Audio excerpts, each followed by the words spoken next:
getting played under his body as he went to ground. It was quite a relief to see him come out with the ball in his hands.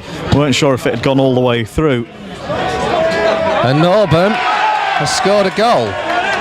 Now what is he going to do about this? Oh dear. Because it was a return ball to the goalkeeper. Oh dear. And it was one of those scenarios where it was a return because the ball had been put out of play by a Braintree player, and you can imagine by the rules of the game that is a goal.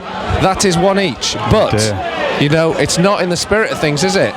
So now the referee has gone across. It's a difficult situation for the referee and the linesman here to decide what to do. He's gone over to speak to the referee. I don't know quite what he's going to come up with here as a possibility. I don't know on what grounds he could disallow the goal, but I don't think he can disallow the goal, can he? But I don't think Norburn's shot either.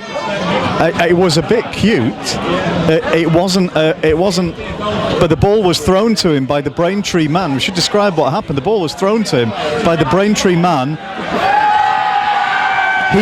He side-footed it towards the goal. The keeper was off of his line, stood to one side. I mean, it's all breaking out in the ground here now, Colin. It is quite a scenario. Referee has got to give the goal. He's now got to try and see. Braintree manager's calling his players off the pitch over there. And now he's telling his players to come off the pitch. Well, the two officials were having a right old argument. Now I think, like you say, Norburn just lobs the ball back to the goalkeeper. The goalkeeper stands, makes no effort to try and recover it, and it goes into the goal. This is a quite remarkable situation. This is quite unprecedented. The officials are having a real difficult job on trying to negotiate. What you'd normally see in scenarios like this is that the other side would be allowed to score a goal when they felt like that. But I think that Mark Bowers probably had the decision that, you know what, that was a decent ball back to their goalkeeper. If he chooses not to intercept it, it's gone in. I just need to be clear, Norburn didn't shoot. There was no pace in that ball. He didn't fire it towards the goal. It was a complete swing your leg through it, lazy ball back in the direction of the goalkeeper. The goalkeeper stood and just sort of watched it go by him. Wow, this is quite a scenario, this. So Oliver Norburn has been given the goal. 1-1 it is. 1-1, but in the most controversial circumstances, because Oliver Norburn received the ball from the throw-in to return the ball to the goalkeeper after Guiseley had a throw after Braintree had put it out for an injury to Michael Cheek. Now, I can see no guarantee at the moment that this game's even going ahead, Colin, because the coaching staff for Braintree over there look like they may, the way they're talking to the referee, the way they're talking to the Guiseley players who are over there.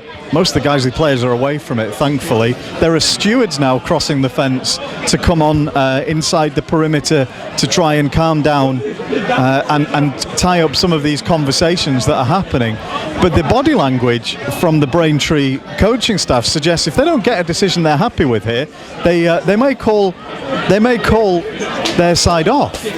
Well, that's their decision, isn't it? I suppose, but it's. I don't know what I think about this. It's very confusing, isn't it? Because in one hand, you don't want your team to score a goal from that scenario. 4 more stewards now coming onto the pitch, and the Guiseley chief executive, the football general manager, AD Towers. What a difficult scenario. Officials, coaches, stewards on the pitch, around the dugouts area. Nobody seems to have a clue what's going on here. Mark Bauer and Danny Boschel are back in the dugout telling their players to line up to restart the game. Captains are being called over. I think there's going to be some arrangement here. The referee has no authority not to indicate anything. It is entirely at the discretion, isn't it, of the teams what they do. That was a goal. It was one of those scenarios where the goalkeeper just simply didn't intercept the ball from the return pass.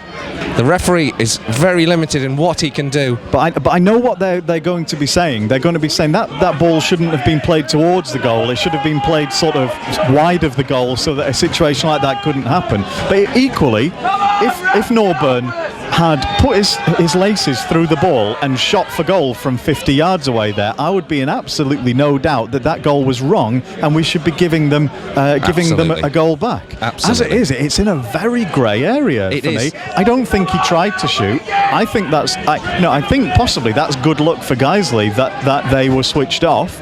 Although they will say that the ball shouldn't have been in danger of going towards the goal. It should have been played out wider than that. And sorry, Nick. Literally, like you say, there are stewards on the pitch now, in between the two managerial teams.